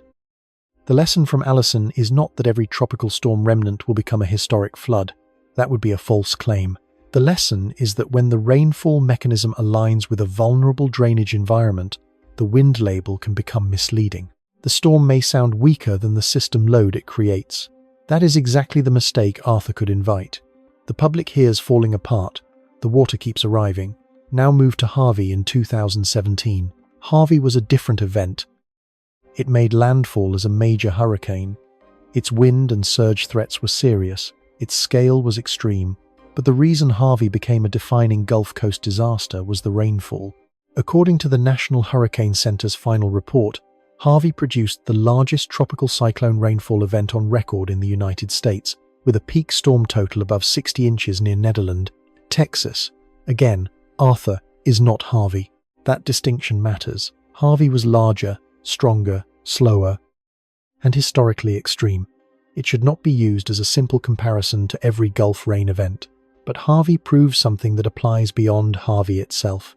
Once tropical moisture stalls over vulnerable terrain and built infrastructure, rainfall becomes more than weather. It becomes a systems test. Harvey showed what happens when rainfall outlasts the ability of roads, bayous, reservoirs, emergency services, and households to recover between rounds. The storm did not only flood places, it removed time for water to drain, time for people to leave, time for crews to respond, time for hospitals to rotate staff, time for businesses to reopen, time for families to understand whether the danger was rising or falling. That is why recovery time is part of flood risk. A city can sometimes endure a hard hit if the next load does not arrive too quickly. But when rain keeps falling, the system loses intervals. The drain does not empty. The bayou does not fall. The rescue crew does not reset. The family does not sleep. The road does not reopen. The hospital cannot return to normal staffing. The pump keeps running. The weak point stays weak. Arthur's forecast does not need to resemble Harvey's peak numbers to raise the same operational question. Does the system get enough time to recover before the next burst arrives? That is the precedent, not the size of the storm, the structure of the risk. The Gulf Coast has learned this lesson repeatedly because its geography is built for water and exposed to water at the same time. The region sits beside one of the great moisture sources on Earth. The Gulf can feed humid air into tropical systems, stalled fronts, sea breeze boundaries, and remnant lows. The land near the coast is often flat. Elevation changes can be small. Drainage can depend on ditches, bayous, canals, pumps, culverts, and careful timing. When everything works, water moves. When rainfall outruns the system, water chooses its own route. That route is often through the places people assumed would remain usable. A low road, a parking lot, an underpass, a neighborhood entrance, a hospital access road, a refinery gate, a school bus route, a drainage ditch behind a subdivision, a culvert no one noticed until the water could not pass through it. Allison and Harvey are not just historical weather events. They are evidence that the Gulf Coast's flood risk often begins after public attention has focused on the wrong part of the storm. Wind is visible, rainfall accumulation is slower to shock, rainfall rate is even easier to miss. Drainage overload is often invisible until it reaches the road. And by the time it reaches the road, someone may already be there. The map shows the storm. The precedent shows the pathway. This is why official reports after past storms matter. They do not only count damage, they reveal how the damage traveled. They show whether deaths occurred from wind, surge, freshwater flooding, vehicle incidents, structural failures, delayed response, or other causes. They show that freshwater flooding from tropical cyclones can remain deadly far from the coastline and after the storm's most dramatic phase has passed. The name on the storm can fade before the danger does. That sentence belongs to the Gulf Coast's history. It belonged to Allison when the problem became repeated rain over a complex urban drainage system. It belonged to Harvey when rainfall totals moved beyond ordinary design assumptions and turned recovery into a long-duration crisis. It belongs to smaller events too, the ones that do not become national symbols but still close roads, flood homes, stall vehicles, and strain local governments. Not every precedent has to be historic to matter. A flooded underpass in a local storm teaches the same physics. A stalled car at a low crossing teaches the same decision failure. A blocked culvert in a rural parish teaches the same infrastructure lesson. A hospital shift delayed by road flooding teaches the same operational truth. Water does not care whether the event receives a famous name. Water follows slope, capacity, obstruction, and time. That is why Arthur should be read through a careful evidence line. The precedent does not say Arthur will become Allison or Harvey. The precedent says that a weakening tropical system can still produce damage if rainfall rate, saturated ground, slow movement, and vulnerable drainage align. It says that the most dangerous moment for some people may arrive after the storm seems less threatening. It says that small infrastructure can carry large consequences. It says that recovery time can become the hidden failure point. That is enough. The warning does not need exaggeration. The evidence is already serious. There is another lesson in the past that is harder to accept. Many flood deaths and flood rescues are not caused by a lack of meteorological information alone. Forecasts can be accurate. Warnings can be issued. Radar can detect heavy rain. Agencies can communicate danger. And still, people can enter water because the decision point is local, dark, pressured, and confusing. That is not a failure of intelligence. It is a failure of conditions. The person is tired. The road is familiar. The water looks shallow. The alert is one message among many. The destination matters. The detour is unknown. The barricade is not there yet. The storm was said to be weakening. The body wants to finish the trip. History shows that flood risk lives inside that human moment. Arthur's remaining danger lives there too. A storm can be scientifically understood and still socially dangerous because understanding does not automatically arrive at the windshield in time. The official forecast may say dangerous flash flooding. The Weather Prediction Center may identify heavy rainfall rates. Local offices may issue alerts. But one person still has to decide whether the water on the road is passable. That is where precedent becomes practical. If past Gulf Coast floods teach anything, it is that the safest interpretation of flooded roads is not confidence. It is refusal. The route can wait. The car can wait. The schedule can wait. The water does not negotiate with memory. But public safety messages alone cannot solve the whole pattern. The deeper lesson is infrastructural. If the same crossing floods again and again, the problem is not only driver behavior. If the same underpass fills again and again, the problem is not only warning language. If the same neighborhood loses access during heavy rain, the problem is not only individual choice. The system has identified its weak point. History has marked it. The question is whether the mark leads to redesign, maintenance, barriers, drainage upgrades, better signage, better closure protocols, or only another rescue. That is where Allison and Harvey still speak. They are not just memories of rain, they are audits. They tell us what happens when water meets a system built with assumptions that no longer hold under the heaviest events. They reveal how old drainage capacity, expanding impervious surfaces, flat terrain, and repeated tropical moisture can combine in. They show that recovery is not an afterthought. Recovery is part of the hazard while the rain is still falling. Arthur is smaller than those historic events, but small does not mean irrelevant. A smaller storm can still expose a real weak point. A weaker circulation can still deliver a dangerous rain band. A localized flood can still trap a driver. A single blocked crossing can still delay an ambulance. A short period of intense rainfall can still overwhelm a drainage system that had no time to reset. The scale may change. The pathway remains recognizable. That is the right way to use history. Not as a fear machine, as a pattern detector. The past tells us to watch what happens after the headline relaxes. Watch the rainfall rate. Watch the repeated bands. Watch the low crossings. Watch the saturated ground. Watch the emergency routes. Watch the places where water has caused problems before. Watch whether the system gets time to recover. Because disasters often begin where people expected inconvenience. A wet commute, a familiar road, a fading storm, a drain that usually works, a ditch that usually holds. A warning that sounds like the last warning. Then the rain arrives faster. The crossing disappears. The call volume rises. The route fails. And the past is no longer past. That is the final warning from precedent. It does not say the future is fixed. It says the mechanism has evidence. It has worked before. It has moved through Gulf moisture, slow storms, saturated ground, urban drainage, road crossings, vehicles, rescue systems, hospitals, and recovery calendars before. So Arthur does not have to become historic to matter. It only has to reveal where the system is still built around a storm story that ends too early. The precedent is not a prediction, it is a warning about calendars. Arthur exposes a larger pattern because the storm is not only testing drains, it is testing the calendar. For most of modern disaster planning, time has been treated as an invisible form of infrastructure. A storm comes, a warning is issued, rain falls, roads close, crews respond.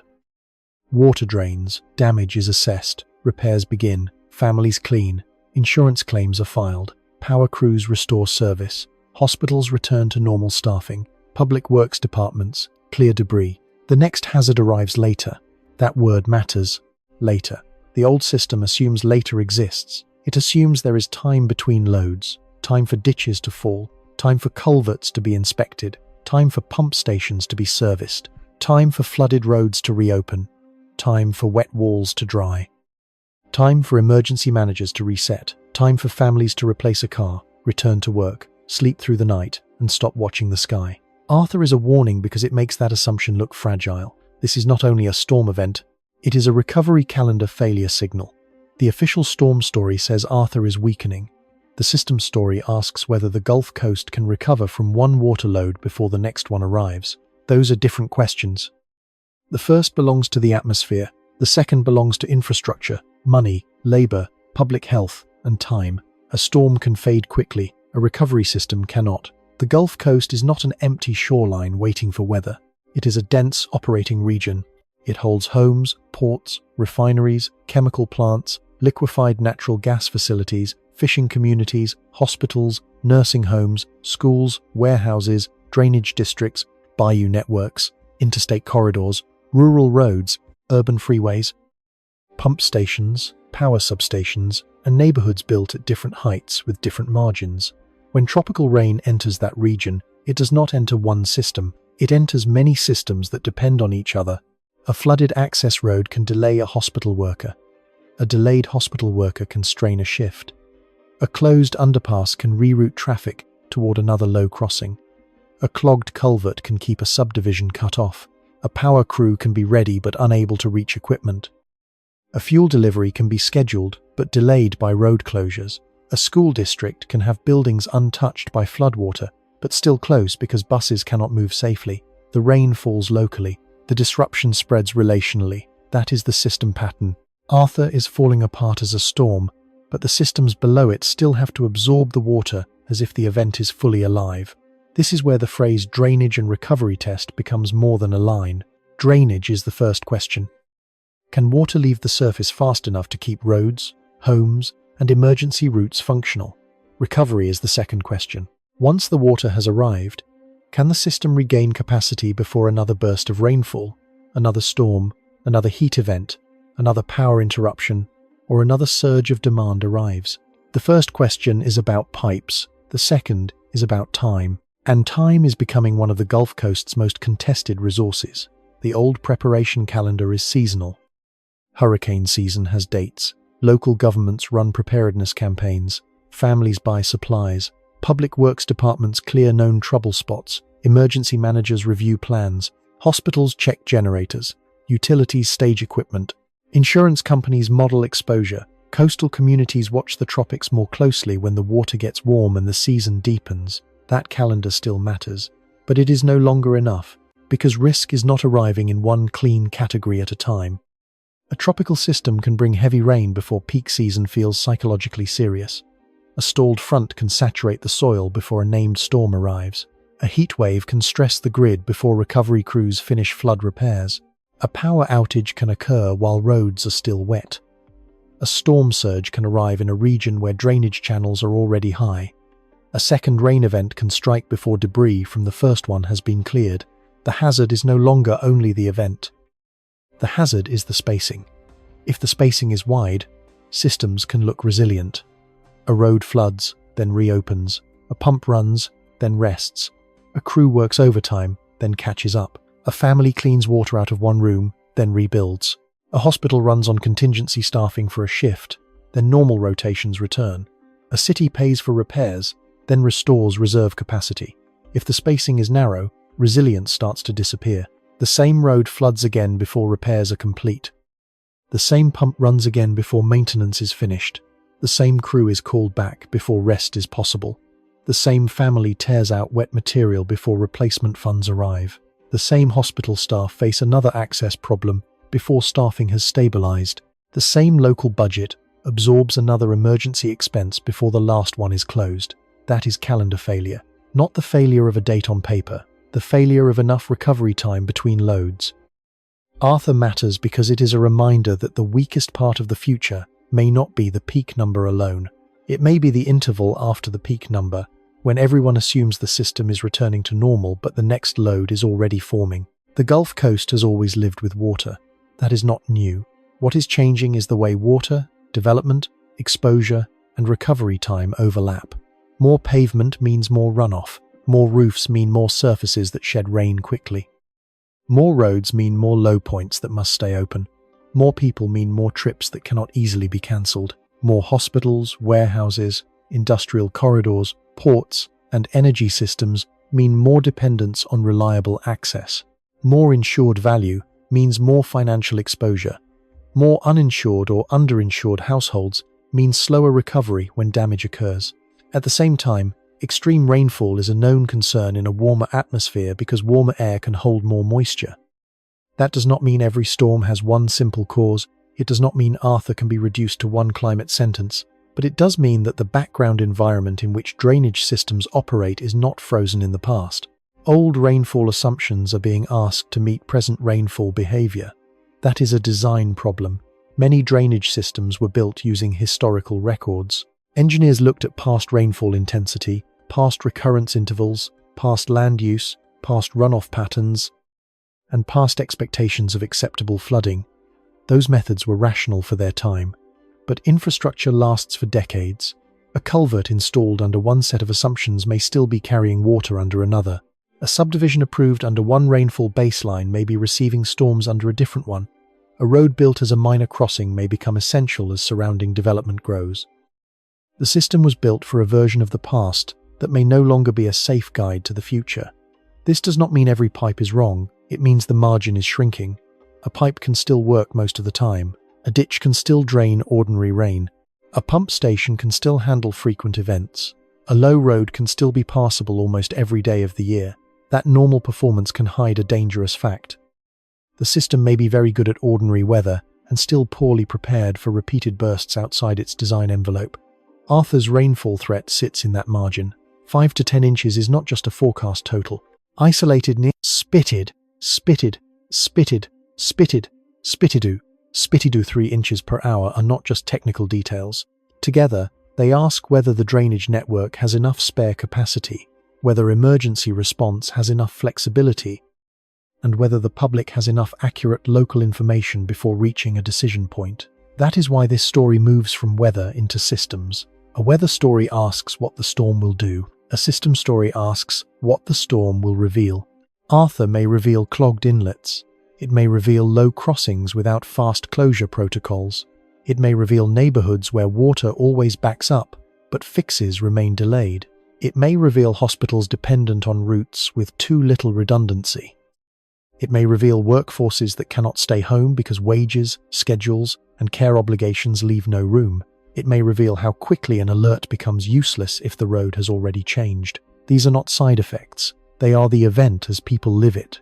The future risk is not that every storm becomes a catastrophe. That is not how systems fail. The future risk is that more ordinary-looking events begin to expose extraordinary dependencies. A storm that is not the strongest. A rain band that is not the largest in history. A remnant low that does not look dramatic. A rainfall rate that lasts just long enough. A road crossing that fails in the wrong hour. Small events can reveal large weaknesses when they strike at the right point. Or the wrong one. The Gulf Coast's energy corridor makes this pattern even more important. Refineries, petrochemical plants, ports, pipelines, storage facilities, and liquefied natural gas terminals do not exist apart from local roads. Drainage, power, workforce access, and emergency services. A facility can be hardened against wind and still depend on employees reaching gates. A port can plan for storms and still lose time if access roads flood. A supply chain can tolerate a delay in one place and struggle when delays stack across several nodes. Water on a road can become a logistics problem. A logistics problem can become an economic signal. The same is true for public health. A clinic may not flood, but patients may miss appointments. A hospital may keep power, but staff may be unable to rotate. A nursing home may remain dry, but supply deliveries may slow. A homebound person may be safe inside until a caregiver cannot arrive. A pharmacy may have medicine but no safe route for the person who needs it. Flood risk is not only where water enters buildings, it is where water interrupts access. That is one of the great hidden patterns of modern disaster risk. We built systems around connectivity. People live in one place, work in another, receive care in another, buy food in another, and depend on utilities, deliveries, data, roads, and schedules spread across space. Connectivity makes normal life efficient. Floodwater makes that efficiency brittle. Arthur is not just testing low ground, it is testing connected life. A city can have dry neighborhoods and still suffer if the connecting routes fail. A household can stay dry and still lose wages if the workplace closes or the car floods. A business can avoid direct water damage and still lose revenue because employees cannot arrive. An emergency agency can have trained crews and still be slowed by the same flooded roads that trapped the public. That is what system expansion means. The storm begins as a meteorological feature. The risk expands through dependencies. The remnant low becomes rain. Rain becomes runoff. Runoff becomes road closure. Road closure becomes delay. Delay becomes medical risk, economic stress, supply interruption, missed work, delayed repair, and longer recovery. The original weather feature may weaken while the social impact broadens. The map shows decline. The system shows multiplication. This is also where the idea of a new baseline enters carefully. A new baseline does not mean every year is worse in every place in the same way. It does not mean every storm is unprecedented. It does not mean the Gulf Coast has never flooded before. It means the old expectation of what is normal may be less useful for planning the systems that must survive the next event. If heavy rainfall events become more intense, drainage design has to account for intensity. If development adds runoff, land use has to account for water movement. If recovery intervals shrink, emergency management has to account for staffing fatigue and unfinished repairs. If warning fatigue grows, communication has to become more local, more specific, and more actionable. If low crossings flood repeatedly, they must be treated as known failure points, not surprises. A new baseline is not only a climate statistic, it is a maintenance schedule. It is a road closure protocol. It is a culvert inventory. It is a hospital access plan. It is a pump station backup. It is a map of who cannot simply stay home when the alert arrives. The future will not be decided only by whether storms strengthen or weaken. It will be decided by whether systems have enough margin when the storm does something awkward, like fall apart in one metric while remaining dangerous in another. Arthur is exactly that awkward signal. Wind weakening, rain continuing, name fading, water arriving, public attention, relaxing, operational workload rising. That mismatch is the pattern to remember. It tells us that the old hierarchy of storm concern can fail. Major hurricane wind is not the only kind of danger. Storm surge is not the only coastal threat. The cone is not the only map. Landfall is not the only moment. The end of tropical storm status is not the end of impact. The local drainage system may become the true center of the event after the meteorological center loses meaning. This does not make forecasting useless. It makes interpretation more important. Official agencies can identify heavy rainfall risk. They can issue flash flood warnings. They can describe dangerous rainfall rates. They can map excessive rainfall outlooks. They can tell the public that a weakening storm still carries a flood threat. But communities also need to know where that risk becomes local. Which crossing, which underpass, which ditch, which pump, which access road, which neighborhood entrance, which bus route, which hospital approach. The future of risk communication is not only better radar, it is better translation from radar into decisions. Do not drive this road. This underpass closes first. This road is not safe after 2 inches in 1 hour. This neighborhood loses its second exit when the ditch reaches this level. This hospital route needs a backup. This pump station is a priority. This culvert must be cleared before the next band. The Gulf Coast does not need a vague fear of water. It needs precise knowledge of where water becomes failure. Arthur gives that lesson in real time. The storm is weakening, but the test is not. The rain is moving through the region as a question addressed to every system below it. Can the drains keep up? Can the roads stay open? Can crews reset? Can hospitals maintain access? Can workers get home safely? Can warnings reach people before the water reaches the road? Can communities recover before the next pulse arrives? The old calendar asked whether people were ready for hurricane season. The new question is sharper. Is the system ready for less time between stresses? That is where Arthur becomes larger than Arthur. It becomes a model of compound risk, not because every component is catastrophic, but because several manageable pressures can overlap. Heavy rainfall after prior wet conditions, road flooding during work travel, emergency response during poor visibility, drainage systems receiving bursts instead of slow rain, public attention dropping because the storm is weakening, recovery beginning before the hazard is finished. Any one of those pressures can be handled. Several together change the event. One signal would be unusual. Several signals together are harder to dismiss. That was true in the opening. It is true at the system scale. The storm will eventually pass. The advisory cycle will end. The rain shield will move. Roads will reopen. Water will drain. Crews will remove barricades. The public will return to ordinary movement. The name Arthur will become a line in the season record. But the test it exposed will remain. A Gulf Coast built around older assumptions is being asked to manage heavier water, denser exposure, faster runoff, more connected dependencies, and shorter recovery windows. The problem is not that every place fails. The problem is that the places that fail first may be small, familiar, and essential. A low crossing, a culvert, a pump station, an access road, a hospital route, a drainage ditch, a recovery day that never fully arrives. That is why the final step must be careful. A system analysis can reveal risk, but it can also overreach if it turns every problem into one cause and every forecast into a certainty. Arthur shows a pattern, but the evidence line still matters.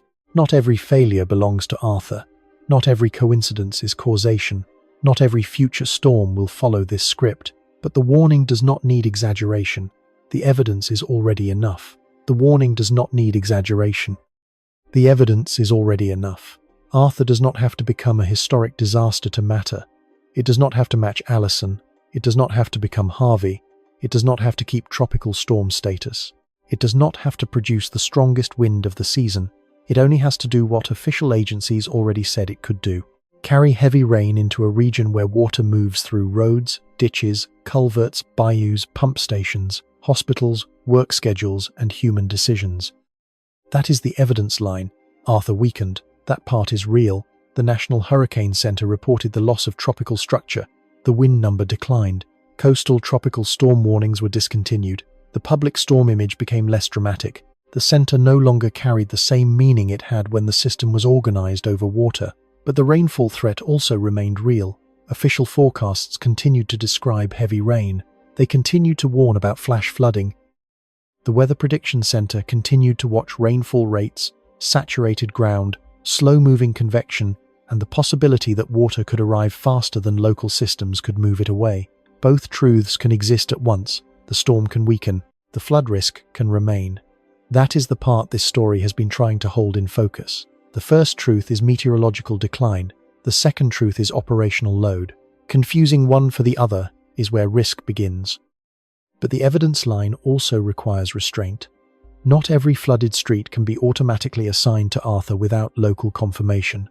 Not every power interruption belongs to the same cause. Not every traffic delay is a flood impact. Not every infrastructure failure means the system was neglected. Not every heavy rain event is proof of a single climate claim.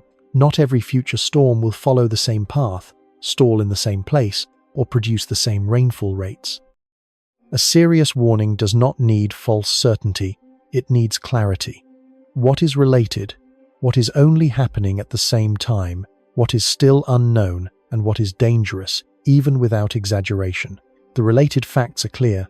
Arthur's remnant moisture can support heavy rainfall. Heavy rainfall can produce flash flooding. Flash flooding can close roads quickly. Low road crossings, culverts, underpasses, and drainage inlets are known weak points during intense rain. Saturated ground can increase runoff. Repeated rain bands can reduce recovery time. Drivers can be caught when familiar routes change faster than they expect. Those are connected. Those are part of the mechanism. But other things may be coincidental. A transformer failure during the same period may be caused by water, wind, age, maintenance, lightning, or something else. A crash during rain may involve visibility, speed, road design, driver behavior, or several factors together. A delayed ambulance may be connected to flooding, staffing, dispatch volume, or another emergency. A business closure may be caused by water on the road, lack of staff, supply delays, power problems, or precaution. The existence of a storm nearby does not prove every disruption came from the storm. That distinction matters because bad analysis weakens good warnings. If everything is blamed on one cause, the real weak points become harder to see. If every coincidence is called proof, the public learns to distrust the message. If every event becomes a prophecy, people stop hearing the difference between risk and certainty. Arthur does not need that. The risk is strong enough on its own. A weakening tropical system can still be dangerous if the rain rate is high. A remnant low can still create flooding if moisture keeps feeding into slow-moving storms. A road can still become unsafe if water crosses it. A drainage system can still be overwhelmed if inflow exceeds outflow. A person can still be trapped if a familiar crossing disappears in the dark. That is not speculation. That is the basic chain, and the chain is what matters. From Gulf moisture to rain bands. From rain bands to saturated ground. From saturated ground to runoff. From runoff to drains. From drains to roads. From roads to vehicles. From vehicles to rescue. From rescue to hospitals. From hospitals to recovery. The event is visible outside. The damage begins inside the system. That system is not only concrete and steel, it is also timing, it is staffing, it is warning language, it is local memory, it is money, it is whether a family can afford to miss work, it is whether a driver has a safe detour, it is whether a road crew reaches the crossing before the next vehicle, it is whether a hospital has enough people in the building when the next shift cannot arrive. The storm does not need to destroy the whole system to expose it. It only needs to find the point where the system has no extra room. That is why the low crossing mattered. It was never just a road. It was a place where the drainage clock, the human clock, and the emergency clock could collide. The rain clock measures how fast water arrives. The drainage clock measures how fast water leaves. The human clock measures how quickly someone must decide. When those clocks disagree, danger appears. Arthur is a warning about that disagreement. Not because every place along the Gulf Coast will fail. Not because every forecast number will verify at the highest possible amount. Not because every model outcome becomes reality. But because the configuration is real. A weakening storm, tropical moisture, heavy rainfall potential, saturated areas, repeated bands, flash flooding threat, public attention dropping while operational pressure continues. One signal would be unusual. Several signals together are harder to dismiss. At the beginning, the official signal came through like a change in status. Arthur was no longer the same tropical storm. The headline became softer, the wind number faded, the name started to lose its grip on attention. But below that headline, another story was still moving. Water was still entering the map. Not as a dramatic eye, not as a single line, not as one category, as load. Load on a ditch, load on a culvert, load on a pump, load on a road, load on a driver, load on a dispatcher. Load on a hospital schedule, load on the recovery calendar. This is not just a weakening storm, this is a drainage and recovery test. And the hardest part of that test is that it can arrive after people believe the main danger has passed. That is the future echo. More and more, communities will have to learn how to read events that do not behave like the old mental categories. A storm can weaken and still flood. A short burst can matter more than a long total. A small crossing can matter more than a large map. A recovery day can be part of the hazard, not the end of it. A road that stayed open last time can fail this time because the ground is wetter, the ditch is higher, the grate is blocked, or the rain arrives faster. The future will not be decided only by the peak number. It will be decided by whether the system still has time to recover before the next load arrives. That is not a hopeless statement. It is a practical one. If the weak point is known, it can be mapped. If the crossing floods repeatedly, it can be marked, closed faster, redesigned, elevated, or given better warning. If the culvert clogs, it can be inspected before the season, not after the rescue. If the hospital route is vulnerable, backup access can be planned. If a neighborhood loses its only exit, that fact can be treated as a safety issue, not an inconvenience. If rainfall rates are becoming the hidden number, public communication can shift from general rain language to specific local action. Do not drive this road. This crossing closes first. This underpass fills quickly. This route is not safe after heavy rain begins. This drain must be cleared before the next band. This pump station needs backup power. This hospital needs a flood access plan. That is how fear becomes preparation. Not by making the storm larger than it is, by making the system visible. Arthur will pass. Its remnants will move. The radar will clear. The advisories will end. Roads will reopen. Pumps will stop running. Crews will collect barricades. People will return to work. The name Arthur will become part of a seasonal record, a line in an archive, a storm that weakened, a system that did not remain organized. But the thing it revealed will not pass as quickly. The Gulf Coast will still have low roads. It will still have flat terrain. It will still have saturated neighborhoods after wet weeks. It will still have old culverts under growing traffic. It will still have hospitals dependent on access. It will still have workers who cannot simply stay home. It will still have people driving at night through rain, fatigue, obligation, and imperfect information. It will still have a calendar that assumes recovery comes before the next load. That assumption is the part under pressure. The old storm story ends when the wind falls. The new system story continues until the water has moved. The roads are safe, the crews have reset, the households have recovered, and the next event has not arrived too soon. That is a much longer story. It is also the story people live. At the beginning, the official signal looked like relief. Arthur was falling apart. The tropical structure was gone. The wind was lower. The headline was shrinking. Now the picture is different. A storm can fall apart above the Gulf Coast, while its consequences assemble below it. The name can fade while the water keeps moving. The map can show decline while the street shows risk. The forecast can show weather while the body receives load, and the body receives it in the oldest way possible. A road is there, and then it is not. A ditch is beside the pavement, and then it is part of the pavement. A route home is familiar, and then it becomes a question. A storm is weakening, and then someone still needs rescue. That is why this warning does not need drama. The facts carry enough weight. Heavy rain is not only rain when it enters a built system, it is a test of design, timing, access, maintenance, communication, and recovery. Arthur may be falling apart as a tropical storm, but the Gulf Coast risk is not over as long as water is still moving through the system. The event will pass, but the thing it revealed will remain. A system built around old assumptions is being tested by a world no longer following the old calendar. And the next time the wind number fades, the question will not be whether the story is ending. The question will be whether the water has even reached the weak point yet.